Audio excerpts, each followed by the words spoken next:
Hello YouTube, this is Chicken Fried Rice, and I am playing some R.U.S.E on the map Center of Gravity. Now this is a UK strategy guide, and I'm going to be teaching you guys how to get air superiority early on in the game. So first thing you're going to do right away is you're going to build one supply depot, and you're going to build one airstrip or airfield, however you want to talk about it. Then you're going to put a camo net on your base, and you're going to put the encryption on the guy in front of you just to make sure he's not rushing you. Then, once your airfield is done being built, you're going to build one recon plane and then 4 fighter bombers, and that'll get you started for early on in the game. After that, we'll review that later. Now, I had a very, very good ally. Key, whatever his name is, told me early on in the game that he was going to do an infantry rush all the way back here. And his tactic is actually very good. What he does is he builds one supply depot, one of the barracks. He's doing this as the U.S. And then after that is he upgrades the infantry. And then once he builds the barracks here, and once his barrack is here, he just rushes. And Major Tom here, who was playing as Germany, was not ready for that because Major Tom was trying to make Tiger tanks. So now you see here I got a couple fighter bombers up. I'm starting to take over the field, and the goal of the UK is not to necessarily focus on the enemy in front of you. You're there to support. So if he's going to move in, because this guy makes an AA wall right in front of me, this guy doesn't, so I'm going to support my other allies on their offensive. While he does his army of AA, and the second he moves out that wall, I'll take it out. So here what you see is I'm supporting my ally, because if I wouldn't have, would have probably pushed back and taken away those barracks there. So now you have this guy who's coming out with some heavy tigers. Problem is that my friend here is going to be coming out with a lot of infantry, causing a whole lot of pain. So once you have your 4 fighter bombers and your recon plane up, what you're going to do right away is you are going to build 2 supply depots here to start getting an economy roll. And then, if you feel like it, to feel more secure, which I did, you drop some paratroopers in here. Now, his blitzkrieg succeeded, or in the case where you have no allies doing the blitzkrieg, all you have to do is, at the place of, well, I'll explain to you guys what you have to do. Once you have those 2 depots up and running, you're going to fill this airfield up with the non-upgraded fighter bombers. Then you are going to build a supply depot here and camo them.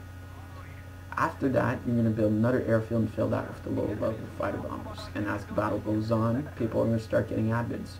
What you're going to do is once you have that second airfield, and those 2 supply depots, you're going to make a 3rd airfield and fill that with Lancaster bombers, or if you feel regular fighter bombers. And then what you do is you upgrade your fighter bombers and then just replace them and replace the Lancasters if you lose any. Then what you do is from that point on, you just pump out admin buildings as fast as you can until you have, for your taste, a sufficient amount. So here you have my friend here who is moving in on the Major Thomas, and actually literally almost destroyed him, but he didn't. Here you have advanced heavy Persian tanks, which none of these units had a chance against, and that's why you are there to support them. What you're going to do is you're going to move in and bomb those. You don't necessarily have to kill them, you can just make them retreat, and that'll let your allies' infantry move in. Give them a chance at taking them out. But just for you guys to know, if the low-level fighter bombers are not that effective against tanks, it's going to take you 4 fighter bombers for 1 advanced heavy Pershing. So just so you guys know that. So here, as usual, I have this AA wall. So what I'm going to do is I'm going to keep supporting my allies' advance here and here. Now, we forgot about this guy for a while, so he started rebuilding a bit, but we came back to him later on. So now that everything's running smoothly, but if the blitzkrieg works, you don't have to build these buildings. I just kept pumping out fighter bombers. As you can see here, already 9 minutes in, I had a very good amount, and then from that point on, all I started doing is supporting my allies' advance, stopping tanks and infantry, and pretty much doing as much as I could to help them out succeed with the offensive. Usually when you're at this point, the game is already won, but you never know. So here what you see is the U.S. guys pumping out infantry desperately. And I can go help out my guys because, as you can see, that AWOL, which you want to do, is not what I did. I lost 2 planes there because I was not paying attention to what I was doing, and that you always want to do because, as you see there, that's $40 in the drain, and that could have gotten closer to getting Lancasters or stuff like that. So here what I'm going to do is I'm going to try airdropping some troops, which I succeed at. And then my goal was to rush, but I completely forgot about that because these guys were taking over. So then I noticed this guy right here, and I was like, oh, Major Thomas is rebuilding. So him right here, he's attacking, but he has anti-tank and MG nest, and he has a fair amount of infantry. So what I'm going to do is I decide to start trying to bomb his HQ to death, which was a really bad choice with fighter bombers. But there was nothing else because all he had is defensive buildings. So all I can suggest is I place a bombing the HQ like I did, is you want to bomb the defensive buildings because those are weaker, and that will allow your allies to move in and for them to take out those buildings because those anti-tanks are blocking my ally from moving in.